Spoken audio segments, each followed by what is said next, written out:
你知道吗 ?2025 年全台6都买卖移转栋数只剩下大约20万栋出头，年减将近 25%， 创下近8年来的新低，也是自1999年有记录以来的第3低。而在这场房市寒冬中，受伤最惨重的就是那些没有电梯、屋龄动辄40-50年的老公寓，部分区域的老公寓交易量直接腰斩，价格更是被打到骨折，有的地方跌幅甚至逼近7%。更恐怖的是，专家们异口同声地说，这还只是开始。你可能会想，台湾房价不是一直都在涨吗？怎么突然就崩了？别急，今天这支影片我不仅要告诉你老公寓为什么暴跌，更重要的是我要帮你点出3种你现在千万不能碰的房子。如果你正在看房，或者你手上正好持有这类物件，拜托你一定要看完，因为接下来的内容很可能会帮你省下几百万，甚至避开一场财务灾难。好，让我们先从最根本的问题开始，台湾房市到底发生了什么事？故事要从2024年9月说起。那个月，央行祭出了史上最严厉的第7波选择性信用管制。什么概念呢？简单来说，就是你想买第2间房子，银行最多只能贷给你50%，而且没有宽限期。这一刀下去，市场直接冰封。但你以为央行只打了这一次吗？不，从2023年底开始，央行已经连续7次出手限贷，前6次打房，房价越打越高，投资客笑嘻嘻地说央行在帮他们做广告。但第7次不一样了，这次刚好碰上房市技术循环的高点，房价本来就该回头了，央行这一拳打下去，等于是压垮骆驼的最后一根稻草。结果呢，2025年全台预售屋交易量比前一年同期暴跌超过70%。你没听错，70%，从原本的11万户直接掉到大约3万户，金额更是大幅衰退。而成屋市场也好不到哪去，缩减了大约25%，10大建商的总推案金额从前一年的7000多亿暴跌到大约5300亿，年减幅度高达 29%， 创下历史纪录。推案数量从154件骤降到88件，年减超过40%。这是什么场景？这就好像一家生意兴隆的餐厅，突然被告知所有客人的信用卡额度都砍半，而且不能分期付款。你猜会怎样？客人当然不来啦，餐厅只好打折促销，可是打了折客人还是不来，因为大家都在等更大的折扣。这就是现在台湾房市的真实写照。而在这场完美风暴中，老公寓首当其冲。为什么？因为老公寓本来就有3个致命弱点，没有电梯，结构老旧，还有都更遥遥无期。当整个市场都在下跌的时候，这3个弱点就像3把刀，把老公寓的价值一刀一刀的削下去。先说第一刀，没有电梯。你知道台湾有接近 70% 的住宅是透天或5楼以下没有电梯的公寓吗？而台湾已经正式进入高龄社会，老年人口比例突破 14%。想想看，一个70岁的阿嬷，膝盖退化，每天要爬5层楼，那是什么光景？有人说，那就装电梯啊，听起来很简单，对不对？但现实是，台北市推动老公寓加装电梯这么多年，到现在成功的案例只有44件，新北市更惨，只有14件。为什么？因为要装电梯，首先你要有足够的法定空间，很多老公寓从楼梯到大门口的距离根本不够放一座电梯。其次，你需要取得所有权人过半同意，光是要把邻居叫到一起开个会就要花好几个礼拜。有的住户觉得太贵，有的觉得会影响采光，有的根本找不到人，一个人不点头，整件事就卡住了。所以现实就是，绝大多数的老公寓注定与电梯无缘。而在高龄化社会中，没有电梯的房子就像没有轮子的车，你再怎么粉刷美化，它就是跑不动。第二刀，结构安全堪忧。根据内政部统计，到了2025年第2季，台湾屋龄超过40年的房屋总数已经超过360万户。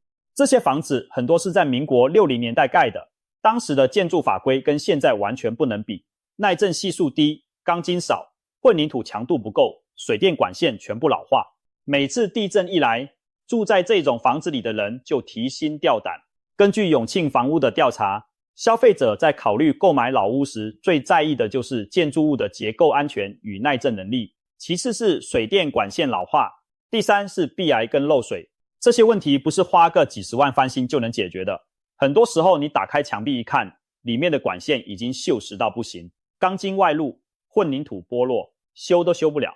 第三刀都更只是一场梦。很多人买老公寓都怀着一个美梦，等都更到时候老公寓变新大楼，房价翻1倍等于中乐透。但现实呢？从1998年都更条例施行以来，全台累计核定的都更案只有1100多件，其中台北市622件最多占了 55% 以上，其次是新北市206件，台中市112件，6都以外，几乎等于0。为什么？因为建商不是做公益的，他们决定要不要进场，不是看你的房子有多老，而是看有没有钱赚。如果你的老公寓位在一个房价不高，周边还有大量空地可以开发的区域，建商根本不会理你，他直接去买树地盖新房子就好了，何必来跟你一户一户地整合？而且就算建商愿意来，都更需要 80% 以上的所有权人同意，危老重建更需要 100%。如果你的公寓有顶楼加盖，或者1楼是店面，那恭喜你，这些住户的配合意愿通常最低，因为他们觉得都更之后自己反而吃亏，一个钉子户就能让整个计划停摆好几年。所以回头看看数据，台北市屋龄最老的区域是万华区，平均屋龄41年，但是都更案最多的却是房价最高的大安区。这说明了什么？都更不是看你的房子有多需要重建，而是看重建之后能不能赚到足够的利润。如果你的老公寓不在精华地段，等都更基本上就是在等一个永远不会来的圣诞老人。好，前面我们分析了大环境和老公寓的3个致命伤，现在进入重头戏，哪3种房子你千万不能碰？第一种，蛋白区的超龄无电梯老公寓。什么叫蛋白区？就是离市中心比较远，生活机能没那么方便，交通没那么好的区域。在这种地方的老公寓堪称房市中的3重地雷。第一重地雷，没有都更价值。前面说了，建商选择都更案的第一考量是利润，蛋白区房价本来就低，建商盖完新大楼卖不到好价钱，当然不会来整合，所以你指望都更翻身，醒醒吧。第二重地雷，租金也撑不住，年轻人宁可多花一点钱租市中心的小套房，也不愿意跑到偏远的地方爬5层楼梯住老公寓，所以这种房子不仅卖不掉，连出租都困难。第3重地雷，银行也不挺你，央行的信用管制让银行对放款越来越谨慎，老旧的蛋白区公寓在银行眼中就是高风险资产，贷款成数低，利率高，建价更是往下打。你想卖，买家贷不到款就不敢买，你就陷入了一个死循环。2025年的数据已经很残忍了，6都的住宅平均单价对比前一年普遍下跌，而且越往南跌幅越大。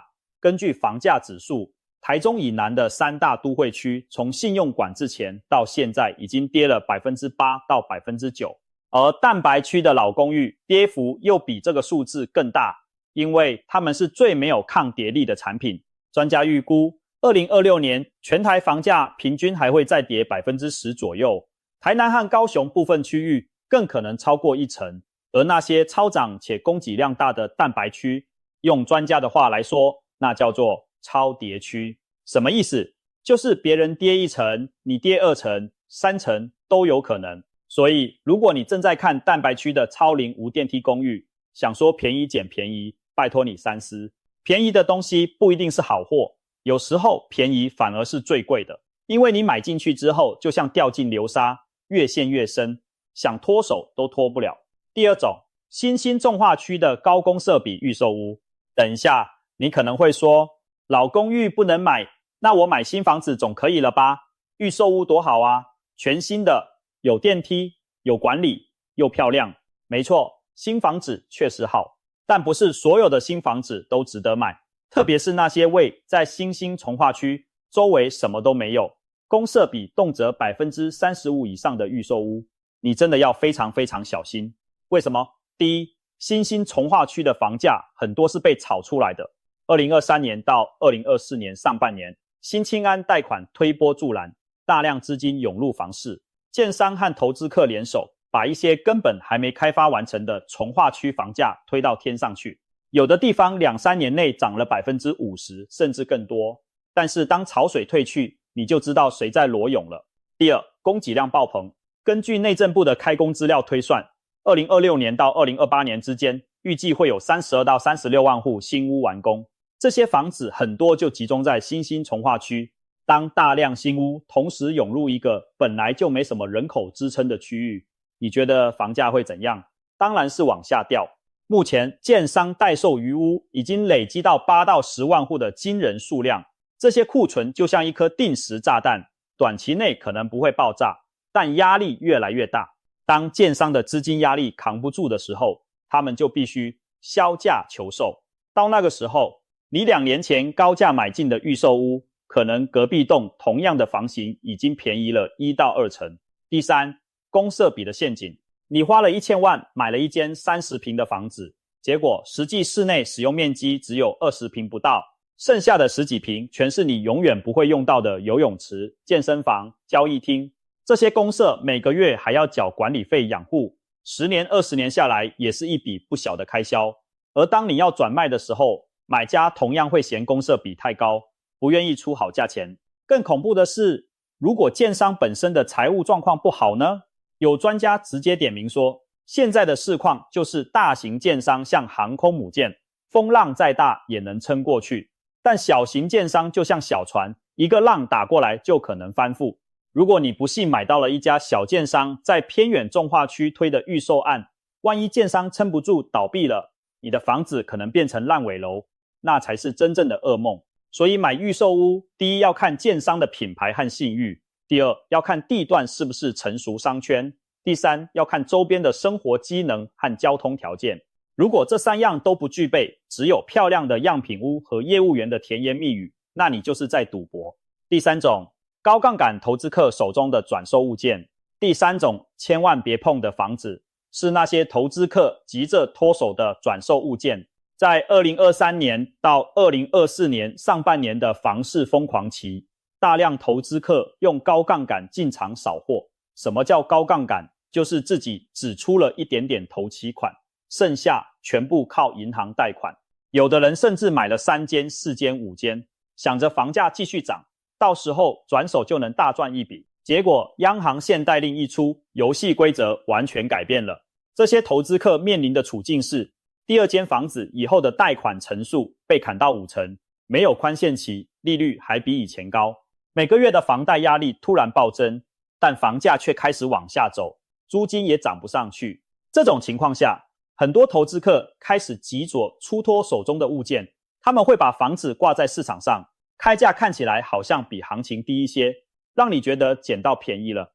但是你要非常小心。首先，投资客的房子通常有加工过，他们用最低的成本做了表面装修，把老问题盖住。你一看，哇，好漂亮，好新。但是你住进去3个月之后，漏水了，墙壁裂了，水管堵了，各种问题接踵而来。其次，投资客的开价虽然看起来比高点低，但可能还是比未来的合理价格高出不少，因为市场还在下跌中。你现在买进去，半年后可能又跌了 5% 到 10%。高雄市的溢价空间已经来到 17%， 是6都之冠。这代表什么？代表卖方开价跟成交价之间的差距越来越大，也就是说，房价还没有跌到位。最后，也是最重要的一点，当一个区域里有太多投资客同时抛售，会形成一个恶性循环，越多人卖，价格越低，看到价格越低，更多人急着卖，价格就更低，这就是所谓的踩踏效应。而通常投资客集中的区域，就是那些在上一波行情中涨最多的地方，也就是现在跌最惨的地方。所以，如果你看到一间房子开价明显低于行情，屋主又急着卖，里面又是全新装修，你一定要多一个心眼，查一下实价登录，看看他当初是什么价格买的，看看同区域最近的成交行情，看看这个社区有多少户同时在卖。如果答案让你觉得不太对劲，那就相信你的直觉，转身离开。那到底现在该不该买房？说了这么多不能碰的，你可能会问，那现在到底能不能买房？答案是看你的需求。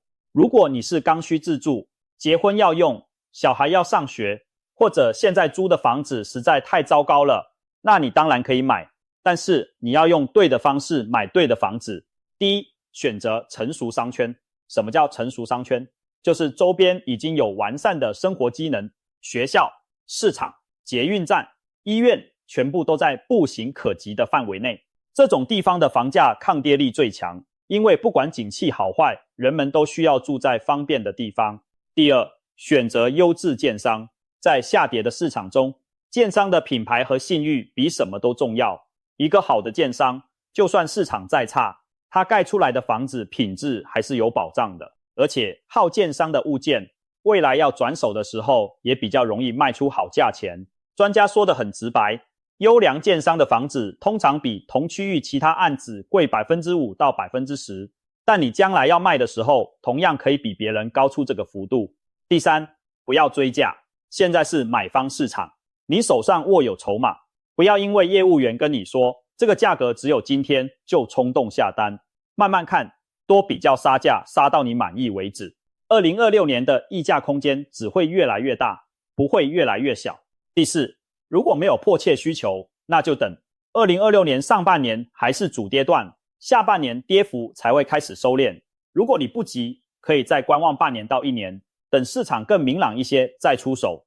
用专家的话说，最坏的阶段已经过去了，但最好的买点可能还没到。最后，让我们把视野拉远一点，看看台湾房市未来的3个大趋势。第一个趋势，老屋问题只会越来越严重。台湾目前全台住宅的平均屋龄已经来到33年，超过30年的老宅有500万户以上。政府虽然积极推动都市更新和危老重建，但速度远远跟不上房屋老化的速度。预估到2030年前，6都大概只有 1.2 万栋老旧住宅会被列入重建计划。1.2 万栋对比数百万户的老宅，那根本就是杯水车薪。这意味着什么？意味着老公寓跟新大楼之间的价差只会越来越大。现在6都的新旧屋每坪单价差距已经在持续扩大中，未来这个剪刀差只会更夸张。住在老公寓里的人，如果没有及早规划换屋，等到房价跌得更深，可能连换屋的本钱都不够了。第二个趋势，少子化将在15年后全面冲击房市。台湾的生育率已经是全世界最低的国家之一，每年新生儿人数从20万一路掉到13万以下。这些数字意味着15年到20年后，进入购屋市场的年轻人会大幅减少，需求减少，但房屋供给不会减少，甚至因为老人过世而释出更多房屋。有学者预测，台湾房市可能在2041年前后进入长期空头，走势类似日本的失落30年。虽然这个时间点还很远，但如果你现在买的房子是一个流动性很差的物件，比如蛋白区的老公寓，那么15年后你想卖掉的时候，可能真的会面临没人接手的窘境。第三个趋势， AI 科技廊道将重塑房市版图。在一片愁云惨雾中，也不是没有亮点。台湾的半导体和 AI 产业依然是全球顶尖，这些产业的扩张正在重塑台湾的房市版图。最明显的例子就是北士科，辉达宣布进驻之后，即使整体房市冰封，北士科周边的房价依然逆势上涨。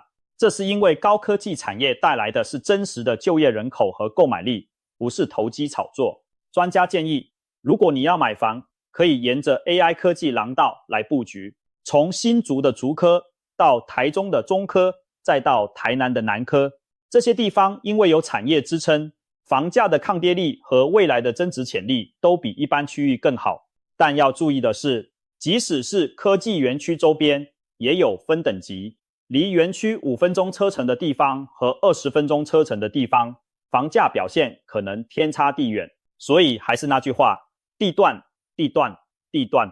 回到今天的主题，台湾老公寓暴跌 27%， 这个数字听起来很吓人，但它其实是在告诉我们一个更深层的道理。房地产不是稳赚不赔的投资，从来都不是。过去20年，台湾房价一路上涨，让很多人产生了一个错觉，买房就是稳赚的。但历史告诉我们，任何资产都有周期，涨多了就会跌，跌够了才会再涨。而在下跌的周期里，选错产品的代价是非常惨痛的。蛋白区的超龄无电梯老公寓，新兴从华区的高公设预售屋，投资客急售的加工物件，这3种房子在下跌的市场中就像3个黑洞，一旦踏进去，你的财富就会被慢慢吞噬。但反过来说，如果你能避开这3个陷阱，选择成熟商圈的优质物件，用合理的价格买进，那么即使市场短期还会波动，长期来看，你的资产还是安全的。最后，我想引用一位房市专家说的话，这波房市跌幅不会太深，跌势也不会太久，但强弱分明。意思就是，不是所有的房子都会跌，也不是所有的房子都会涨。关键在于你能不能分辨出哪些是值得持有的好资产，哪些是应该远离的毒苹果。